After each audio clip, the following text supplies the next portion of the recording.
Good evening, listeners. This is Alex Mercer, coming to you live on You're Listening to the Radio. I need to warn you right now, what I'm about to report is an unfolding, unprecedented situation in the Pacific, and details are still coming in. For the past few hours, multiple sources have been flagging unexpected military movements between the United States and North Korea. Eyewitnesses describe unusual activity near military bases and radar anomalies that, in the chaos of the moment, may have been catastrophically misinterpreted. At this hour, no official confirmation has been issued from either side, yet the signs of escalation are unmistakable. From what we can piece together, this may have started with what were meant to be routine military exercises, training maneuvers, simulations, nothing out of the ordinary.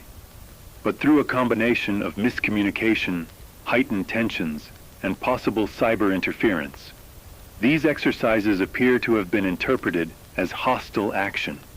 Military analysts are warning that even a single misread signal or unverified report can spiral into chaos. And that, listeners, is exactly what seems to be happening. Explosions, small at first, now reported as multiple in the last few minutes, have been observed near strategic installations. We do not yet know the extent of the damage or if there are casualties, but the sheer speed of mobilization, ships repositioning, jets scrambling, emergency channels lighting up across the region, speaks to the gravity of the moment. Civilian reports from the region are already painting a picture of panic. Communications lines are overwhelmed with calls. Air traffic controllers are rerouting flights in real time, and ports have reportedly gone on immediate lockdown. In capitals across the world, emergency meetings have been convened. Advisors are reportedly urging calm while simultaneously preparing for worst-case scenarios. Even now, stock markets are responding to the uncertainty, and social media is flooded with speculation, videos, and reports, some verified, some dangerously misleading. In a situation like this, rumors can escalate faster than missiles, and fear often spreads faster than facts. I cannot stress enough, listeners, how fragile the world has become at this precise moment. One misstep, one misinterpreted radar blip, one accidental transmission could trigger events that we may never fully reverse. This is the early, frantic stage of a crisis that has the potential to ripple across continents. And while we are monitoring every update, I urge everyone listening to remain calm, stay tuned, and filter reports carefully. This is the reality of our interconnected era. Distance does not guarantee safety, and even the most routine actions can spiral into global tension in an instant. We will continue to provide updates, interview experts, and share eyewitness accounts as they arrive. This is Alex Mercer on You're Listening to the Radio, bringing you the first reports of a developing situation that may very well redefine the security landscape of the 21st century. Keep your radios on, stay alert, and remember, the situation is fluid, and no one can predict exactly where it will lead. Good evening, listeners. This is Alex Mercer coming to you live on You're Listening to the Radio. If you've just tuned in, the situation in the Pacific has escalated dramatically over the past hour. Reports of military clashes between the United States and North Korea are spreading rapidly, and world leaders around the globe are issuing statements, some calm, some urgent, and some deeply unsettling. The messages are conflicting, the atmosphere tense, and the public reaction immediate. From Washington, a spokesperson for the president has called for restraint. We urge all nations to step back, evaluate the facts, and avoid miscalculations that could lead to unnecessary escalation, the statement read. Yet, even as words of caution circulate, military advisories indicate increased readiness along key bases in the Pacific, suggesting that while officials are calling for calm publicly, privately, they are preparing for any contingency. In Moscow, government officials have advised neutrality and patience, but behind closed doors, contingency plans are reportedly being reviewed, and certain command centers have been placed on heightened alert. Meanwhile, Pyongyang has broadcast fiery rhetoric accusing foreign powers of aggression, urging the military to prepare for immediate defense. The contradictions between messages from these major powers are jarring, and in moments like this, perception often becomes as dangerous as reality. As this unfolds, the digital world is erupting in chaos. Social media feeds are flooded with videos, images, and reports, some authentic, many manipulated. Earlier this evening, a video appeared showing what was claimed to be a missile launch in North Korea. Within minutes, it was confirmed to be fabricated, combining stock footage and computer-generated imagery. Yet by the time it was debunked, millions of people had already shared it, spreading panic across continents. Calls flooded local authorities, news networks scrambled to respond, and emergency services reported surges in inquiries fueled entirely by misinformation. In situations like these, false reports can escalate tension faster than any military maneuver. We've spoken with experts to understand the scale of this problem. Dr. Elena Ramirez, a cyber communications specialist, explains that in times of high tension, people crave information, even unverified information. Social media accelerates the spread of fear, and a single false report, whether it's a fabricated image, a manipulated video, or a fake statement from a leader, can prompt hasty reactions, influence government decisions, and amplify panic. The boundary between perception and reality can vanish within minutes, leaving both governments and citizens reacting to illusions rather than facts. Meanwhile, the world is watching leaders respond. The Prime Minister of the United Kingdom has called for an emergency session of the United Nations, urging all nations to allow diplomacy to guide decisions rather than fear. Yet a major Asian power has simultaneously increased military readiness, citing national security concerns. In less than an hour, the world has received messages urging calm, orders for mobilization, and warnings of immediate danger, all in parallel. For citizens, it is nearly impossible to distinguish between reassurance and alarm, between truth and rhetoric. The public response is immediate. Videos of crowded airports, empty supermarkets, and long lines at gas stations circulate widely. One trending video claims evacuations in Seoul, though it is later debunked as manipulated footage. Even so, the perception of crisis fuels behavior. People overbook hotels, stockpile essentials, and rush to secure their families. In moments like this, misinformation drives real-world consequences. The battlefield is no longer just ships, planes, or troops. It exists online, in feeds, tweets, and viral posts. Every misread signal, every unverified report, can ripple outward, influencing governments, armies, and civilians simultaneously.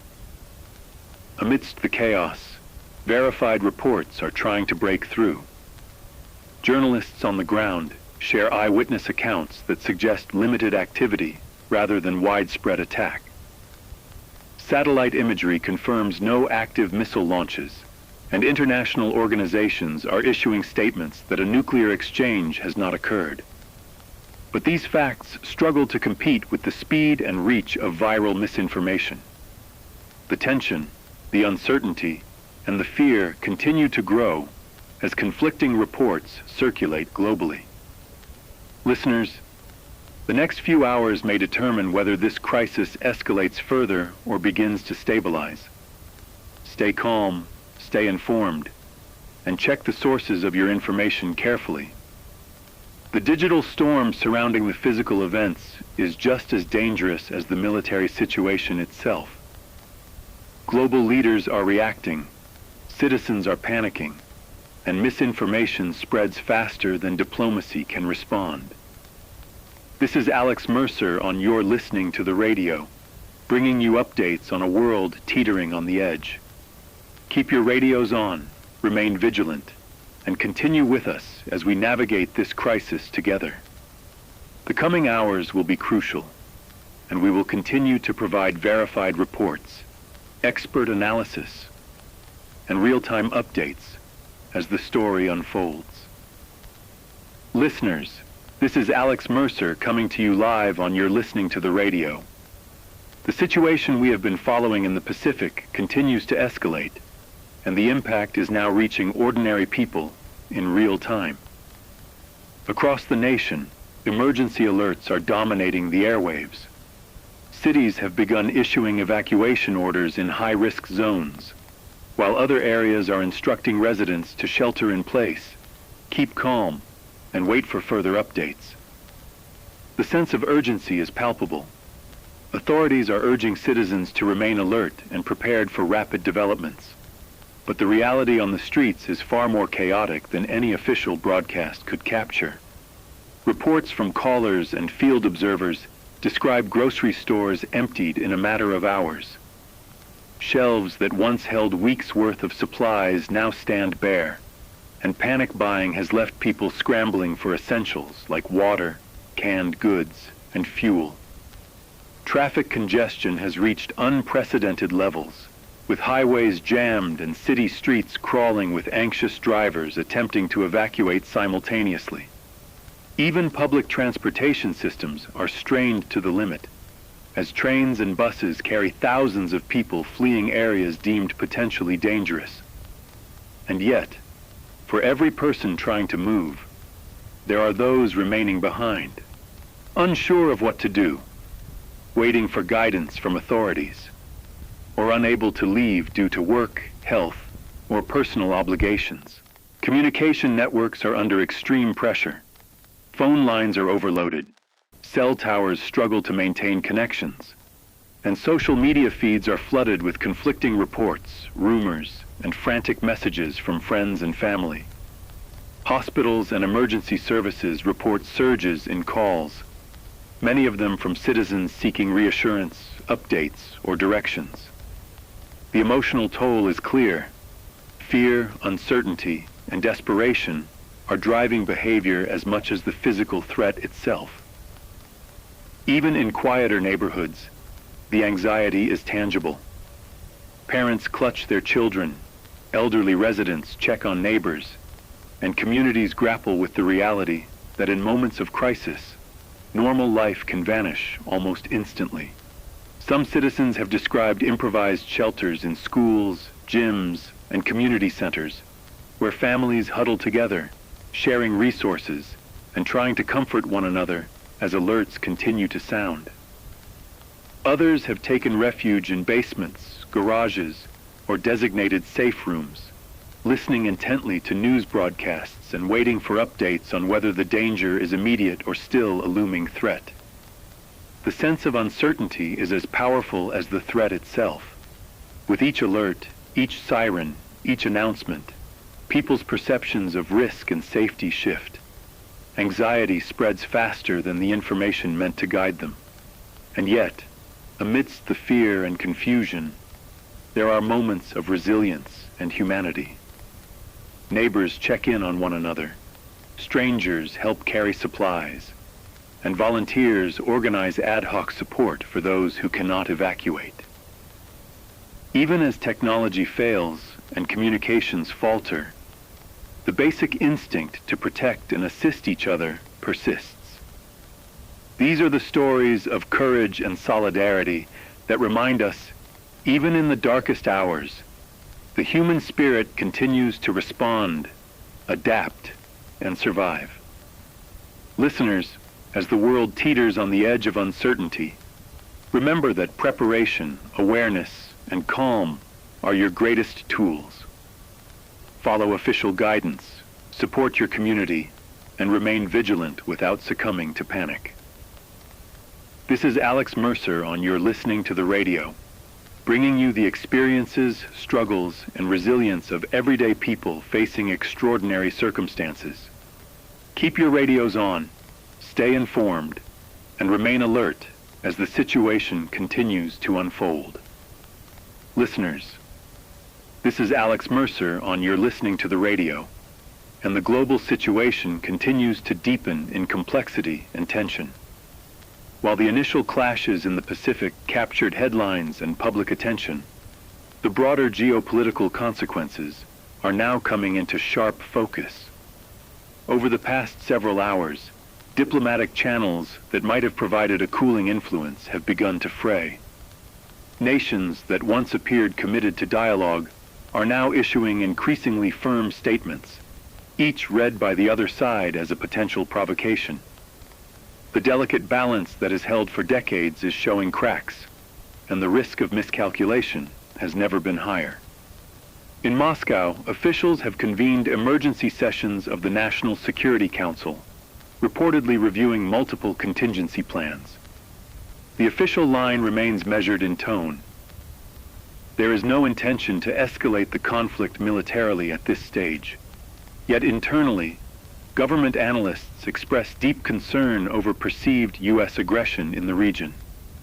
Even routine military maneuvers or exercises, interpreted through the lens of heightened tension, are viewed as potential threats.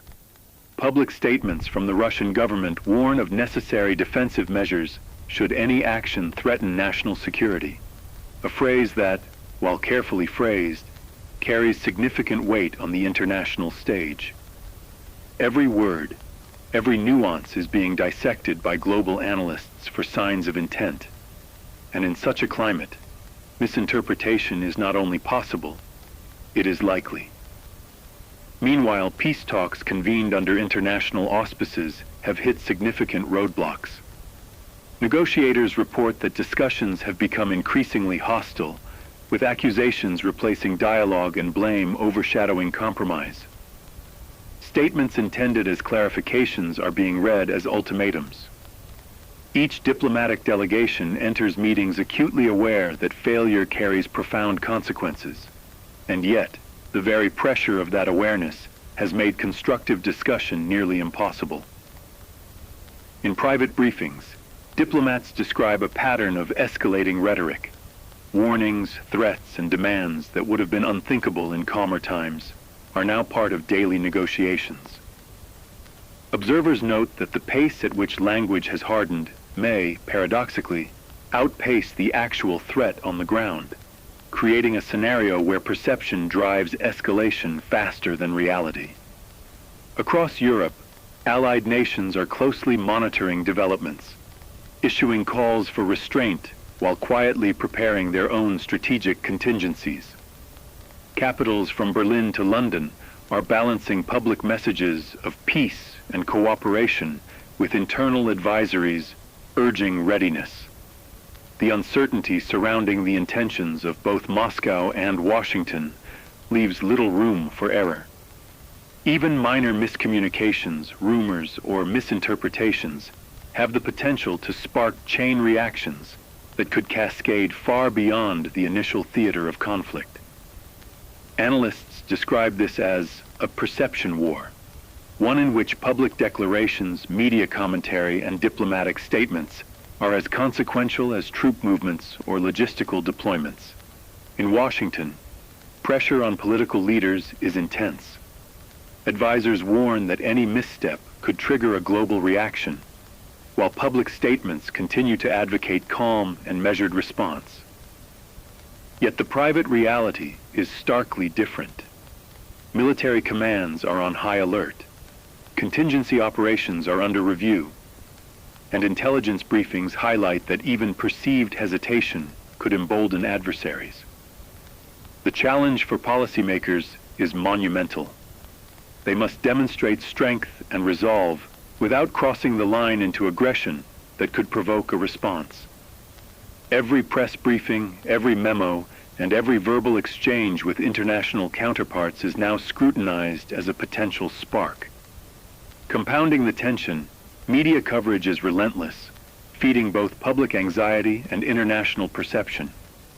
Each broadcast, article, and social media post contributes to a sense of urgency, shaping opinions and amplifying concerns. Even as diplomats work behind closed doors to stabilize the situation, public pressure, fueled by news and speculation, constrains flexibility. Leaders are forced to balance domestic expectations with international responsibilities, navigating a minefield in which words carry extraordinary weight and misinterpretation can lead to disaster.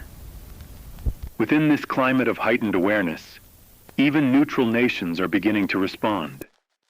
Advisory councils, military attachés, and foreign ministries in Asia, Africa, and the Americas are reassessing their positions, reviewing emergency protocols, and issuing guidance to citizens abroad.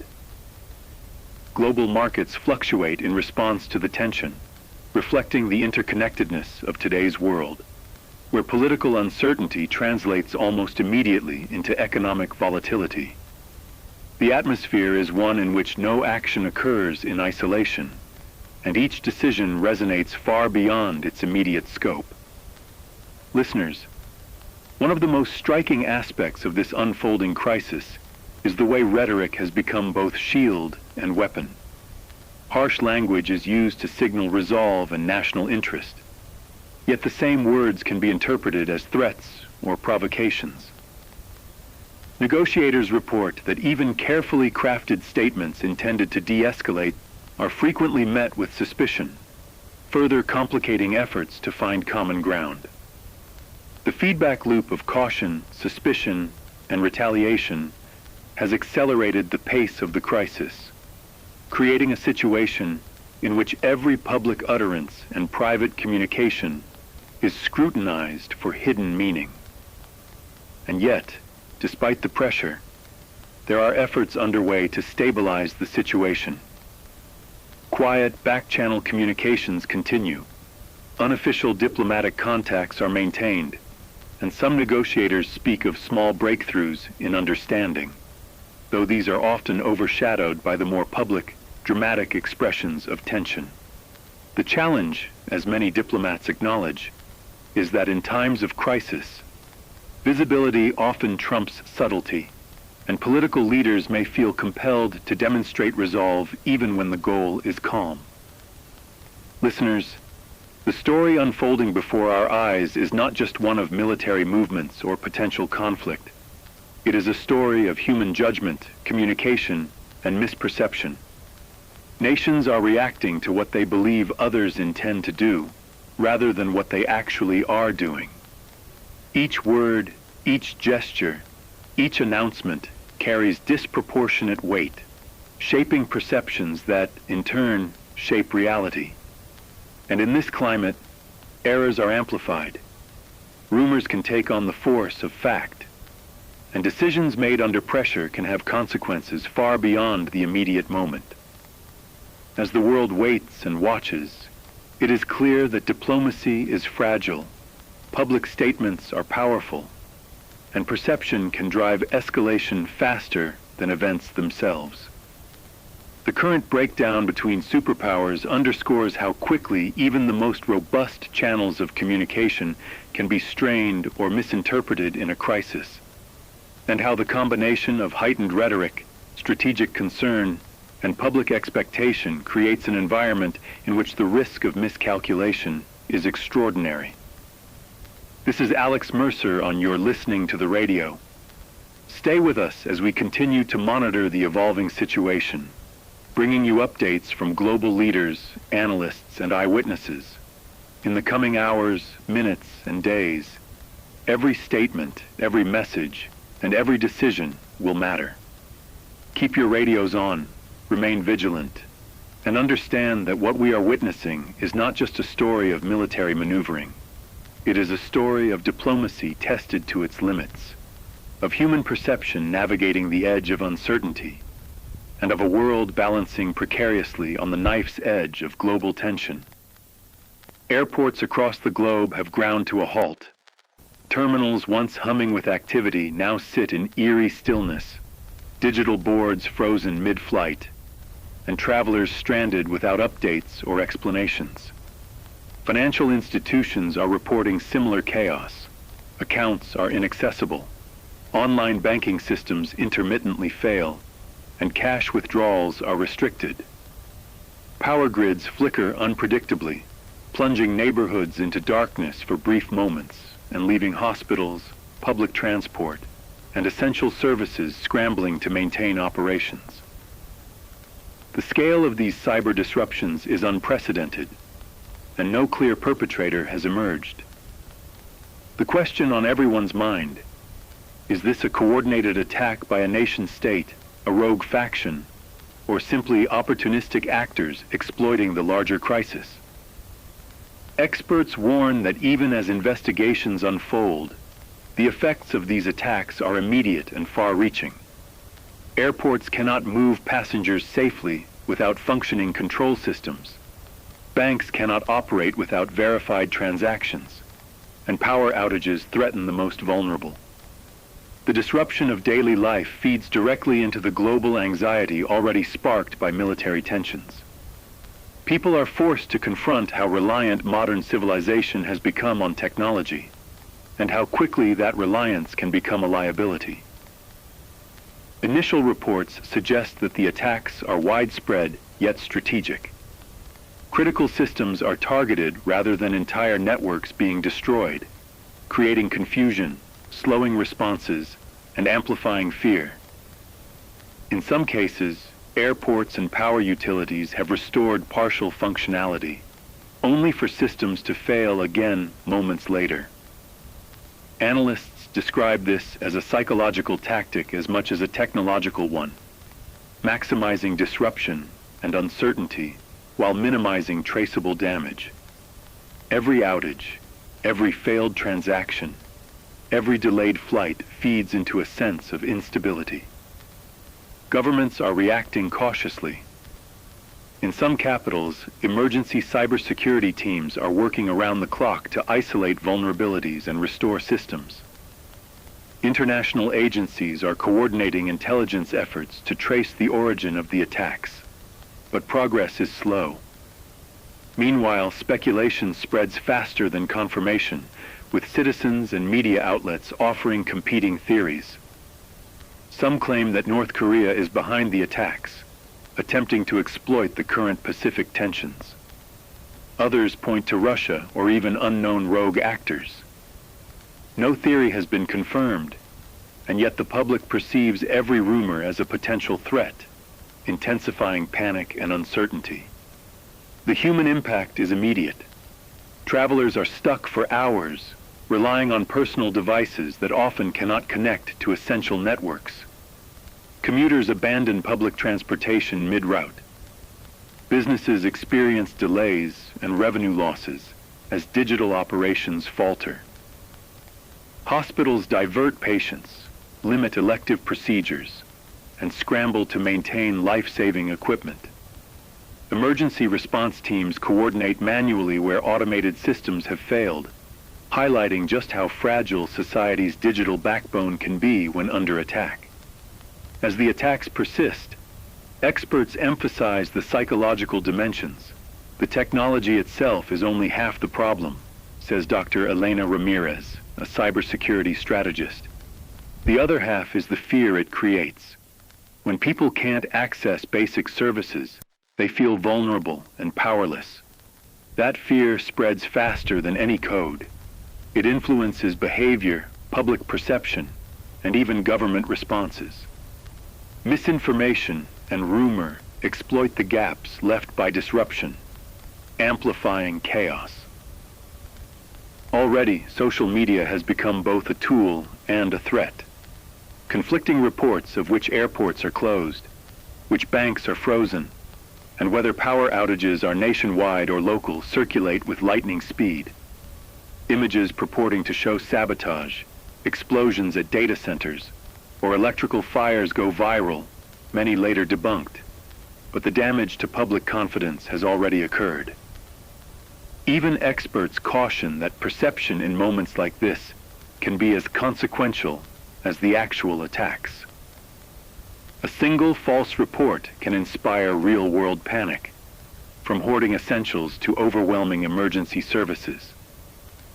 Governments are now forced to navigate multiple crises simultaneously: military tension, diplomatic breakdowns, and now a technology-based disruption that strikes at the very infrastructure societies depend upon.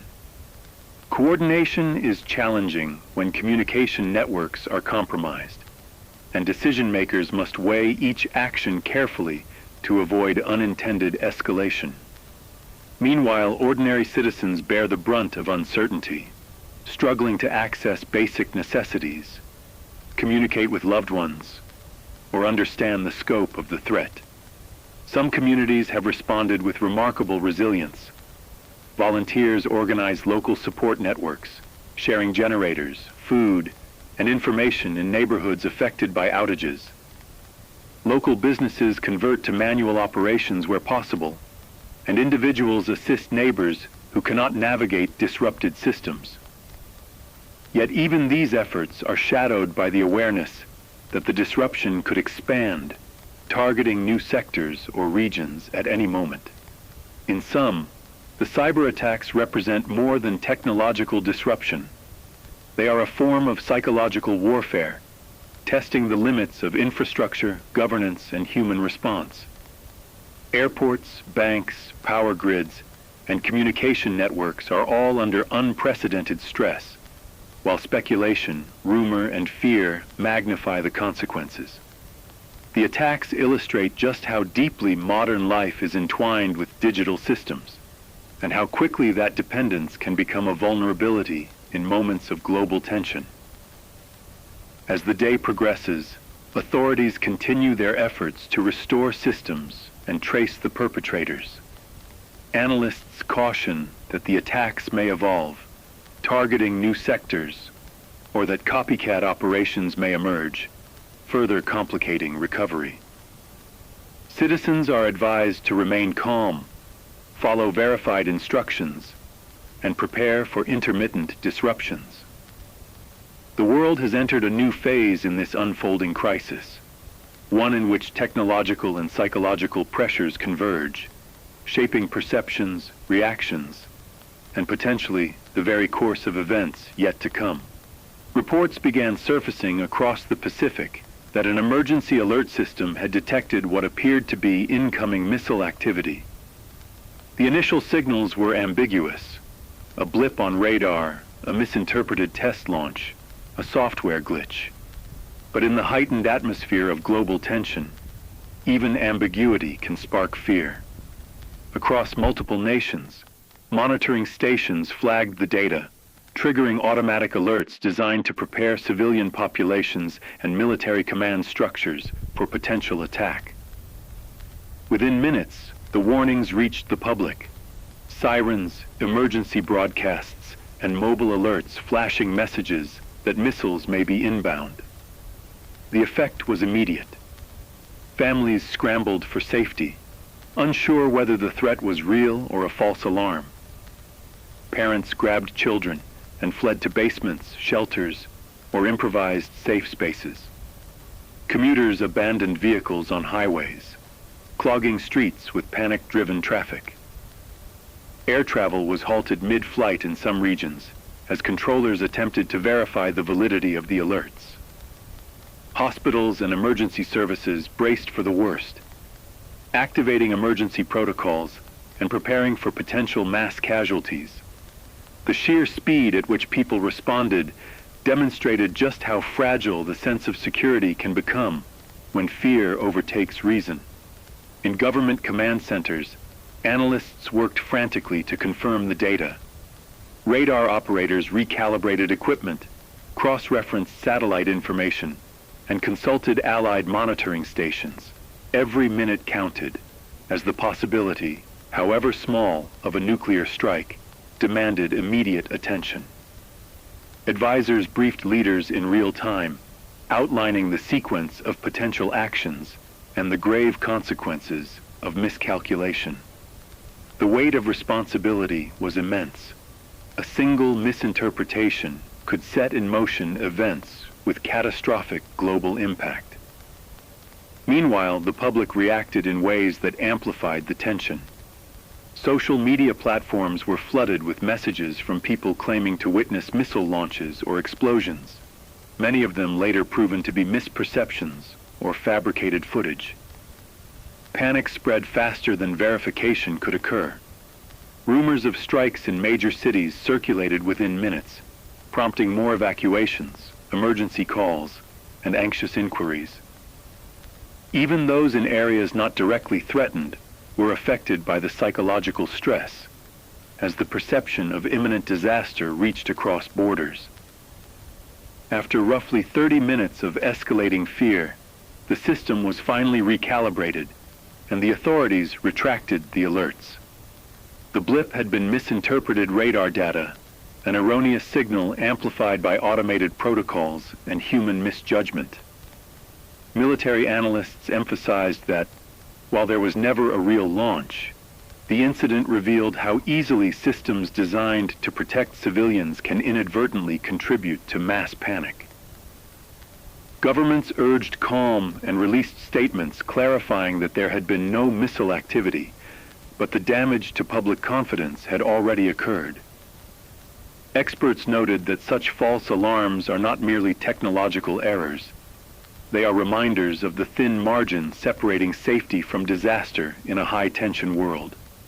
Even minor glitches can have disproportionate effects when trust is strained and global tensions are already elevated. Analysts explained that the psychological impact is often as significant as any physical threat, with people reacting based on perception rather than verified information. The near miss created widespread awareness of just how vulnerable societies are to errors in early warning systems. Civilian experiences varied, but the common thread was fear. Parents described holding their children tightly in darkened basements, unsure whether the warning was real. Commuters recounted abandoning cars in the middle of highways, creating gridlock in already chaotic conditions. Emergency services reported being overwhelmed with calls, most seeking reassurance rather than reporting damage, illustrating the profound psychological effects of a perceived nuclear threat. Even after the retraction, the sense of anxiety lingered, highlighting how quickly fear can take root in communities. In parallel, governments conducted emergency reviews. Military command structures analyzed the incident, tracing the sequence of events that led to the false alarm. Lessons learned emphasized the importance of communication, redundancy, and human oversight in automated warning systems. Analysts warned that in a world where geopolitical tensions are high, the consequences of a false positive could be catastrophic if misinterpreted by decision-makers operating under pressure. Listeners, what unfolded during this episode serves as a stark reminder. Even in the absence of intentional aggression, human error, technological malfunction, and miscommunication can bring the world to the edge of disaster. Systems designed to protect can, under certain conditions, amplify fear and accelerate crisis dynamics. Awareness, critical thinking, and calm response are essential because the margin between perceived threat and real threat is razor thin. As the night unfolds, governments continue to assure their citizens that the false alarm was contained and that no launch has occurred. Yet the incident will linger in public memory, a testament to the fragility of safety in a world primed for conflict. The world witnessed how quickly panic can spread, how perception can overwhelm reality, and how even a minor error in the vast machinery of global monitoring can ripple across continents. In the coming hours, experts expect continued analysis, and officials are reviewing protocols to prevent a recurrence. The psychological impact, however, is immediate and lasting. People have glimpsed how vulnerable they are, how swiftly fear can take hold, and how a single misread signal can make the impossible seem imminent. This was a sobering demonstration that even without missiles in the sky, the specter of nuclear conflict is never far from human consciousness. The lesson is clear. Vigilance must be balanced with discernment. Automated systems, no matter how advanced, are not infallible. Trust in technology must be paired with human judgment, and calm must temper reaction. The world narrowly avoided disaster tonight, not because the threat was real, but because systems, analysis, and a measure of patience held fast in a moment of extreme uncertainty. Across multiple regions, the consequences of escalating global tension are now striking hardest on civilians. Borders are swarming with people seeking refuge from areas perceived as high risk, and in many cases, the sheer volume of movement overwhelms infrastructure. Trains, buses, and private vehicles converge on checkpoints, forming lines that stretch for miles. Families clutch children and elderly relatives, their faces etched with exhaustion and fear, unsure if safety lies ahead, or if the next step brings further danger. In temporary shelters, humanitarian agencies work tirelessly to provide basic necessities, yet the demand far exceeds capacity. Food, water, medical care, and blankets are scarce, and volunteers struggle to maintain order amidst a flood of desperate arrivals. Hospitals, too, are under immense strain. Emergency rooms are filled beyond capacity, with patients arriving not only from direct injuries or health crises, but also from the psychological toll of fear and uncertainty. Staff members are working around the clock, triaging cases, improvising care in hallways, and coordinating with outside relief agencies. Doctors and nurses describe a level of pressure unlike anything they have experienced, balancing immediate medical needs against the sheer scale of human displacement. Families report being separated in the chaos, some losing contact with loved ones, and in many cases, communication systems are overloaded or non-functional, further compounding the anxiety. On the ground, responders speak of scenes both heart-wrenching and heroic. Aid worker Sofia Petrov describes a convoy bringing supplies to a makeshift camp along a border. We arrive with tents, blankets, and food, but the lines of people keep stretching. Parents carry children who have not eaten properly in days, and the elderly struggle to keep pace. Our team does what we can, but it feels like every moment there is another wave arriving. We provide what we can, comfort them, and try to help them feel seen and safe, even though the danger is far from over. Her voice trembles not from fear of personal danger, but from the emotional weight of witnessing so many lives upended. Meanwhile, families separated by conflict and evacuation measures struggle to reconnect. Calls to relatives in different cities are often dropped or go unanswered. Messages on social media remain unanswered, and anxiety builds as hours stretch into days. One fictional caller, Maria Nguyen, describes her experience. We managed to get out with our youngest children, but my husband was stuck near the city center when the alerts went off. I don't know if he's safe. The roads are blocked, the shelters are full, and every time I try to call him, there's no signal. I'm afraid every minute that something has happened, but I have to keep moving forward for the children. Aid agencies and international organizations are coordinating responses, but the sheer scale of need is staggering. Supplies are being airlifted where roads allow. Volunteers organize food distribution points, and temporary clinics are set up to provide immediate care. Yet logistical hurdles are enormous. Checkpoints, disrupted communication systems, and fluctuating security conditions make it difficult to ensure resources reach the people who need them most. Relief teams emphasize triage not just for medical care, but also for psychological support, recognizing that trauma inflicted by fear and displacement can be as debilitating as physical injury. The movement of refugees is not uniform. Some regions see orderly lines forming at border crossings, while others descend into chaos as people compete for limited resources. In urban areas, families attempt to navigate blocked streets, overcrowded public transportation, and police checkpoints. In rural regions, people travel long distances on foot, carrying whatever they can, often relying on the kindness of strangers to provide temporary shelter or guidance.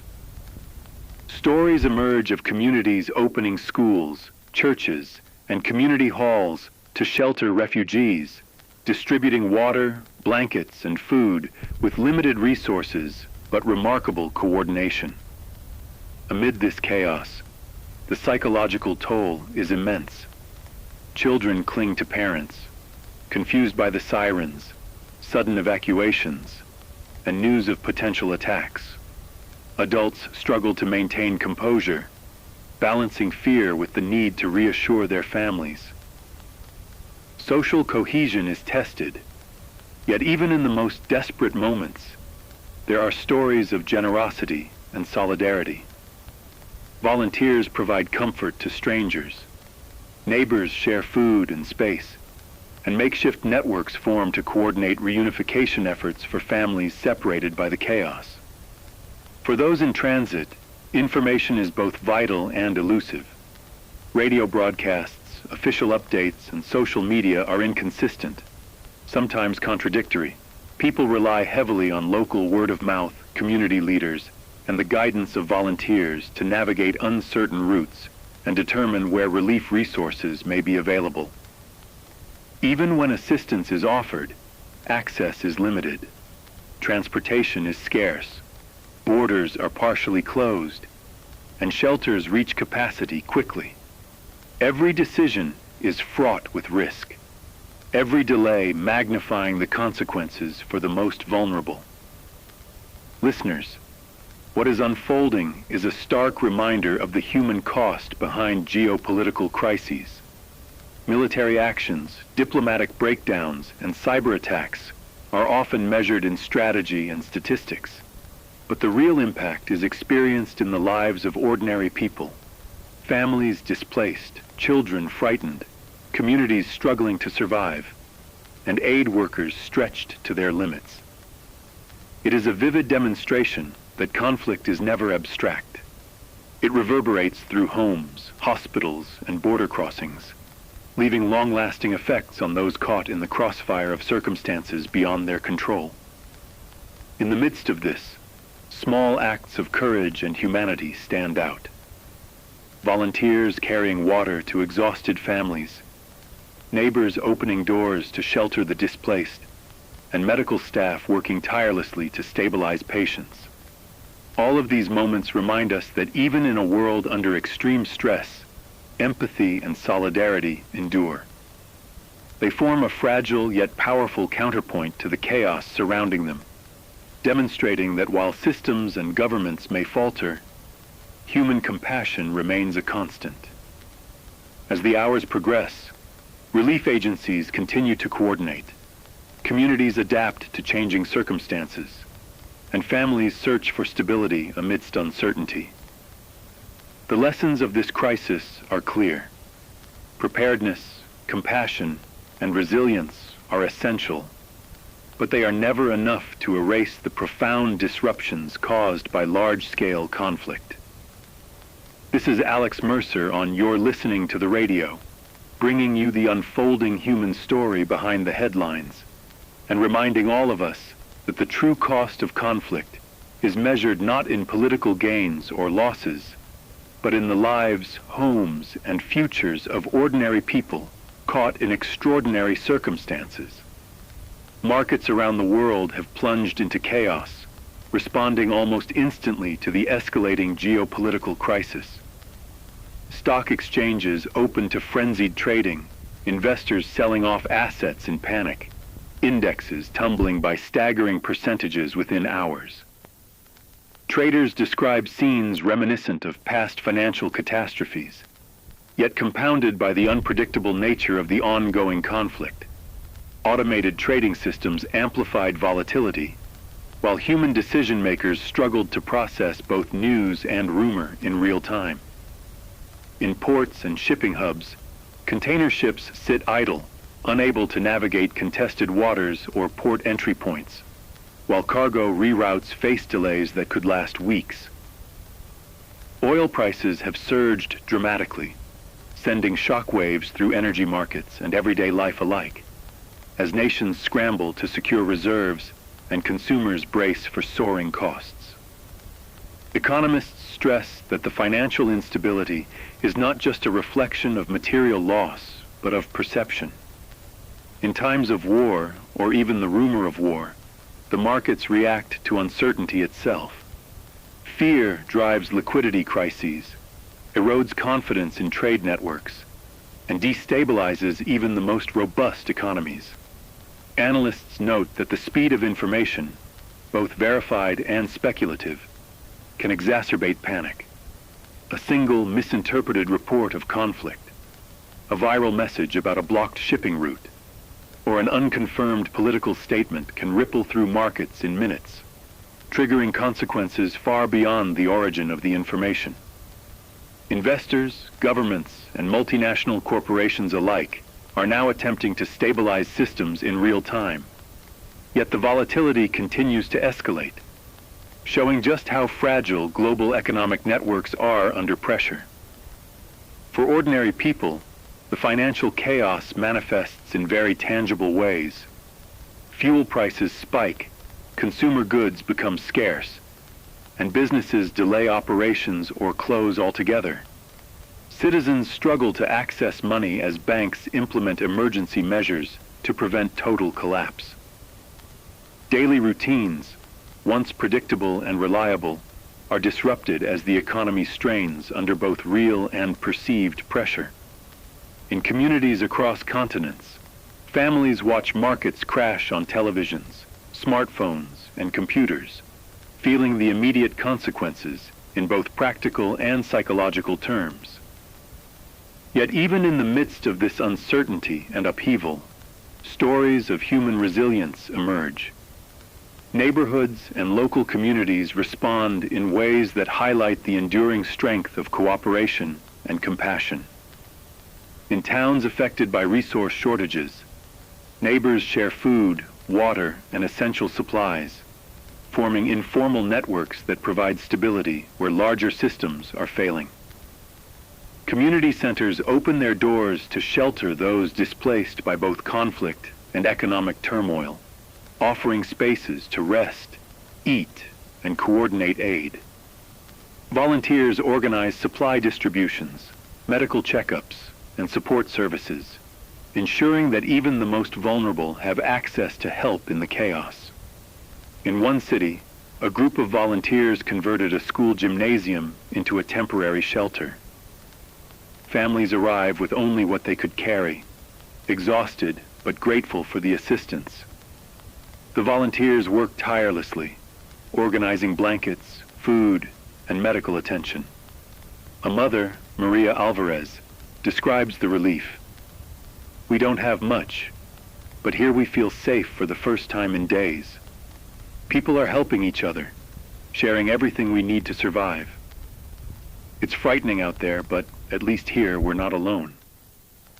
Stories like hers are repeated across countless communities, each one a small but powerful testament to human solidarity amid uncertainty.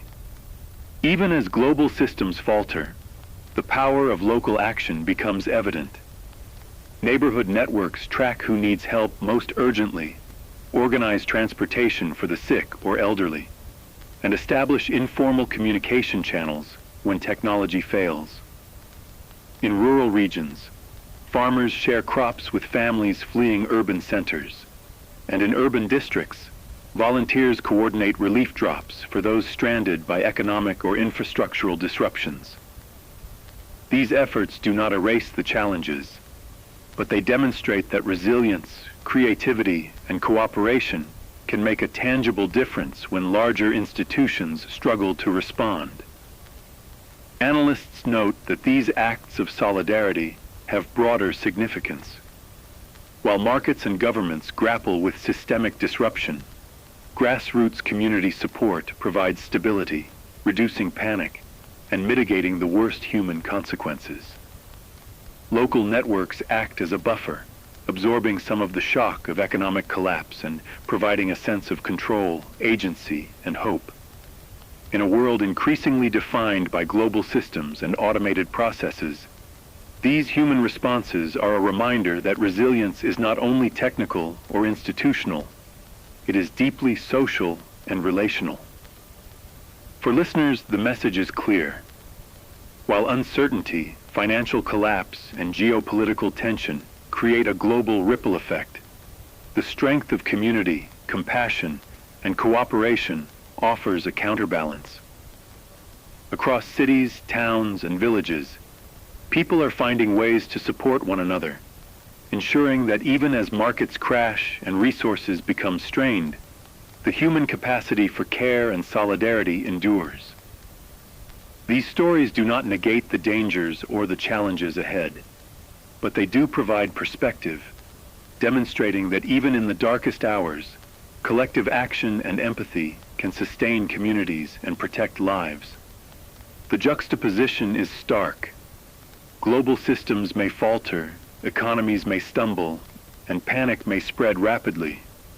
But at the local level, ordinary people are choosing to respond with kindness, organization, and resilience.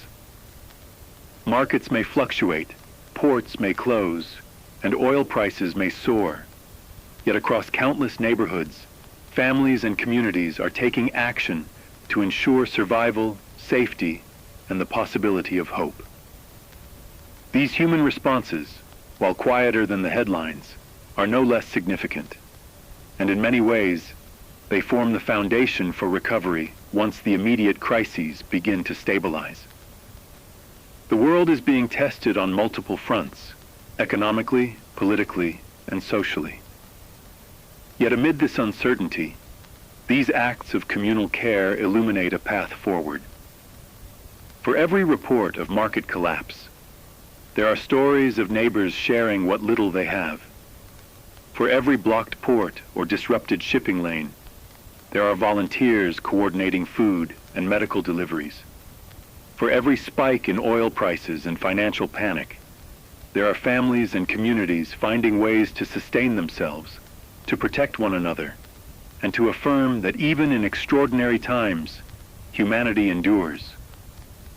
This is Alex Mercer on You're Listening to the Radio, documenting the interplay between global instability and local resilience, and reminding us all that while systems can fail, compassion and solidarity remain some of the most powerful tools we have to navigate a world in crisis. Behind closed doors, negotiations are underway that the world will never see in real time. Across multiple continents, back-channel discussions between senior diplomats, military advisors, and international mediators are taking place under extreme secrecy. These talks are not broadcast on television, tweeted out, or streamed online. They exist in rooms where every word is weighted, every pause dissected, and every gesture scrutinized. Europe, Asia, and global organizations exert pressure from the outside, urging restraint and careful dialogue. Yet the intensity of the situation makes consensus elusive.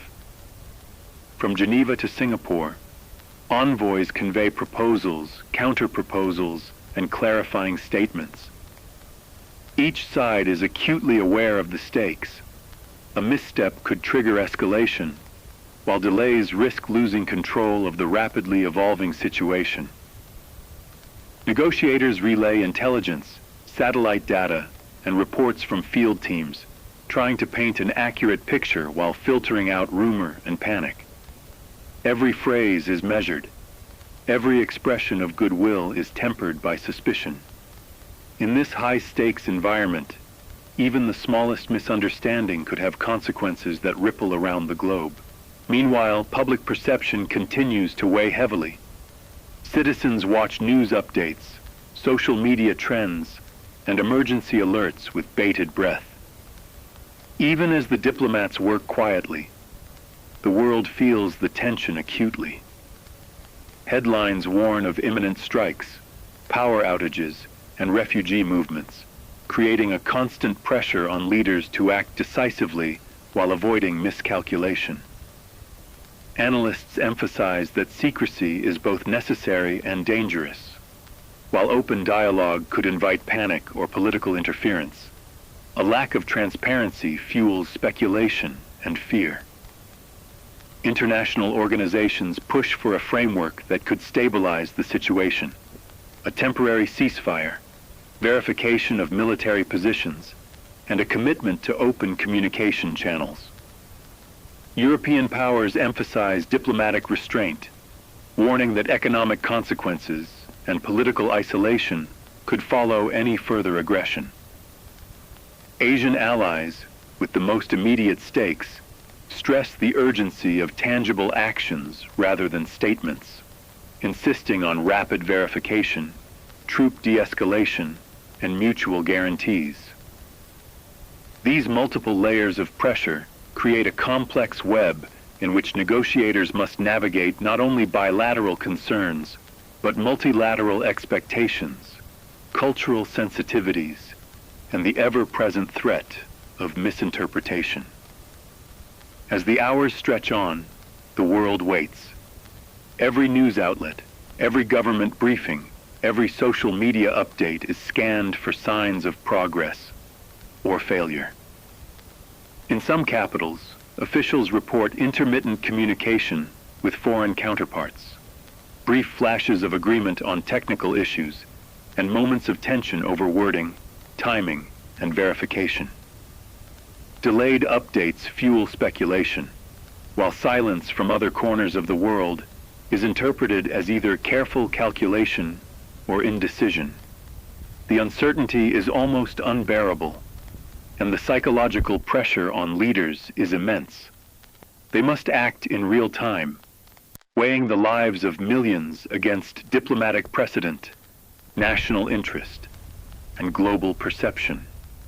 Inside negotiation rooms, tempers flare as well as cooperation. Advisors remind leaders that misreading intent could trigger irreversible escalation, while others argue that delay is equally dangerous. Some diplomats propose confidence-building measures. Military exercises halted temporarily, open lines of communication for verification of troop movements, and public assurances to calm domestic populations. Others remain skeptical, pointing to recent history where promises were broken or misinterpreted. The tension is palpable, and negotiators are acutely aware that any breakthrough will likely be fragile, dependent on trust that has been eroded over decades of geopolitical rivalry. Outside the closed rooms, citizens endure an anxious limbo. Families separated by evacuation, refugees in transit, and communities coping with economic and infrastructural disruption continue to experience uncertainty. Every alert, report, or rumor triggers responses that echo the stakes inside the diplomatic halls. People check news feeds repeatedly, listen to radio updates, and call loved ones in hopes of reassurance. The world seems to hold its breath, collectively aware that the outcome of these negotiations could determine the course of history. As the discussions progress, signs of compromise begin to emerge. Tentative agreements are proposed, verification of military assets through neutral observers, phased de-escalation of troop deployments, and the establishment of secure communication channels to prevent miscommunication. Yet even as these frameworks take shape, progress is slow. Negotiators pause repeatedly to confer with national leadership, check intelligence reports, or consult international allies. Each delay is magnified in the public eye, creating tension, speculation, and a sense of suspense that stretches every minute into an eternity. Conflicting reports occasionally leak. Some media outlets suggest that concessions are being made, while others warn that talks have stalled. The constant ebb and flow of information, true or false, creates a unique psychological strain. The world waits for confirmation, for decisive word that the immediate threat has diminished, or for news that all efforts have failed. In these long moments of silence, panic can flare as quickly as hope. Finally, a breakthrough appears possible. Negotiators report preliminary agreement on measures to stabilize the situation, with provisions for verification, phased de-escalation, and continued dialogue. Leaders emerge with public statements emphasizing restraint, cooperation, and the necessity of avoiding miscalculation. The news is greeted with cautious relief, tempered by the awareness that the agreement is only the first step and that the path ahead remains precarious. Listeners, what we have witnessed in these past tense hours is the delicate balance of diplomacy under extreme pressure. The world teetered between disaster and de-escalation, and it was human judgment, measured dialogue, and persistent effort behind the scenes that created an opening for restraint. The moment underscores the power and fragility of negotiation in preventing catastrophe, showing that even in an era of advanced technology, global tension, and instantaneous communication, the choices of individuals in quiet rooms can shape the fate of millions. As the dust begins to settle, the message is clear. Vigilance must remain, dialogue must continue, and trust must be nurtured. The world has been reminded of just how close it can come to the brink, and how thin the margin between escalation and resolution truly is. This is Alex Mercer on You're Listening to the Radio, bringing you the unfolding story of diplomacy, suspense, and humanity's efforts to step back from the edge. The dust has begun to settle, yet the echoes of the past weeks linger in every corner of the world. Whether full-scale war was avoided or only narrowly averted, the psychological, political, and social impact is profound and enduring. Communities that once took stability for granted now understand how quickly the structures of daily life, governments, markets, communication networks, and social trust can be disrupted. Families, neighborhoods, and nations alike are left to reckon with what has occurred, and to consider how the world has changed forever. Across cities and rural regions alike, the psychological toll is evident. Children struggle to process sirens, evacuations, and warnings that may have seemed surreal at the time. Adults carry the weight of fear, guilt, and uncertainty, haunted by the realization of how thin the line between normalcy and disaster truly is. Mental health professionals report surges in anxiety, insomnia, and post-traumatic stress, even in communities that were physically untouched by direct danger. The collective experience has left scars not visible on any map, yet profound in the way people interact, make decisions, and perceive security. Politically, the crisis has reshaped alliances, priorities, and public trust. Governments that acted decisively and transparently earned credibility, while those perceived as slow, secretive, or inconsistent faced scrutiny and, in some cases, domestic unrest. International relations have shifted. Diplomatic channels previously taken for granted are now recognized as lifelines that can prevent catastrophe. Policy discussions, treaties, and defense strategies are all under review, informed by the lessons of miscommunication, misperception, and rapid escalation. In every capital, leaders are reassessing contingency plans, crisis management protocols, and early warning systems, determined that humanity will not again hover so close to the edge without safeguards. Economically, the ripple effects continue to be felt. Markets that once relied on stability and confidence remain volatile, and the fragility of global trade networks has been exposed.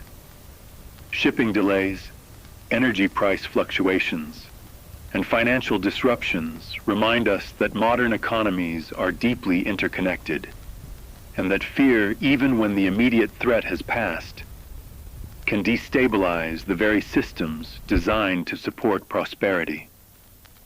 For ordinary citizens, the consequences are tangible.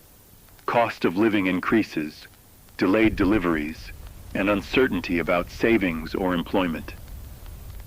Yet in many communities, the shared experience of navigating hardship has also fostered resilience, cooperation, and adaptive problem solving. At the human level, the crisis illuminated both vulnerability and strength. Refugees, displaced families, and overwhelmed communities bore witness to the fragility of life during uncertainty, yet they also displayed remarkable endurance.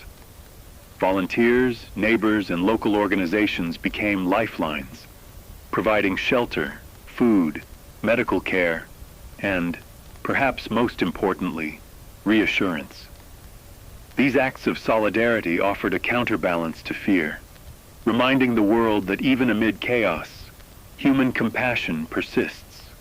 In many ways, the crisis highlighted that the foundation of recovery is social, not just structural. Networks of care, empathy, and cooperation are as vital as governments or technology. For journalists, broadcasters, and communicators, the events underscored the immense responsibility of accurate information. In moments of panic, false reports and misinterpretations can amplify fear and even inadvertently influence political and military decision-making. Audiences have been reminded that verification, context, and careful analysis are essential tools in preventing misinformation from contributing to catastrophe. The power of words, images, and messaging was revealed as a force that can stabilize or destabilize the world. On the cultural and social front, communities are slowly adapting to a post-crisis reality. Rituals of mourning, commemoration, and reflection are emerging as people attempt to process collective trauma. Schools, workplaces, and neighborhoods grapple with new norms. Drills, contingency planning, and mental health resources are being integrated into daily routines. The crisis has reshaped the conversation about safety, preparedness, and the role of government, media, and community in sustaining human life in an unpredictable world. Psychologically, the episode leaves the world with a mixture of relief and vigilance. Relief that escalation was contained, that full-scale war did not erupt, yet vigilance in recognizing that miscommunication, technological failure, or miscalculation could easily produce a different outcome in the future.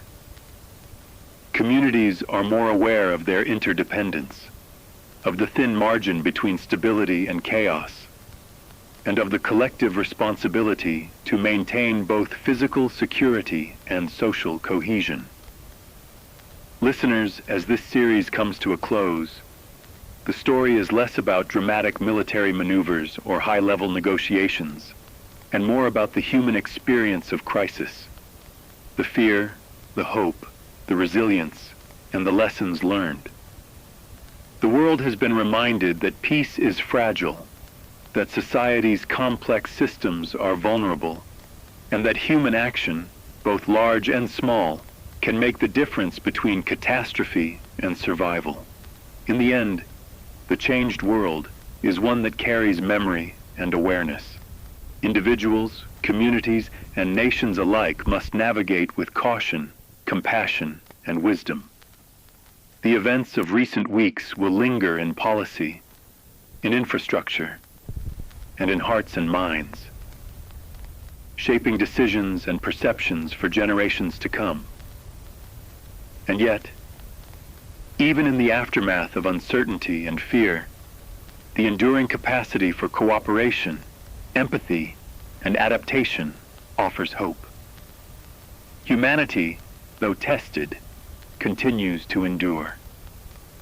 This concludes our series. Thank you for listening to You're Listening to the Radio. From the brink of disaster to the quiet reflection that follows, we've explored the fragility, resilience, and humanity that define our shared world. May we carry forward the lessons learned, mindful of the delicate balance between fear and hope, destruction and renewal, chaos and community. And so, listeners, as our broadcast draws to a close, we leave you with a moment of reflection. Over the past hours, days, and weeks, we've witnessed the fragility of peace, the intensity of fear, and the remarkable resilience of humanity. We've heard the sirens, felt the tension of uncertainty, and glimpsed the courage of ordinary people in extraordinary circumstances. Though the world was tested like never before, the lesson is clear. In times of crisis, every choice matters, every action ripples outward, and compassion can be as powerful as any warning system or strategy. We may never forget the uncertainty we lived through, but we can carry forward the awareness, the vigilance, and the shared humanity that help us endure. Thank you for listening, for staying informed, and for holding the line between fear and hope. This has been You're Listening to the Radio, guiding you through the stories that define our world, reminding us that even in the darkest hours, there is resilience, there is courage, and there is the possibility of a better tomorrow.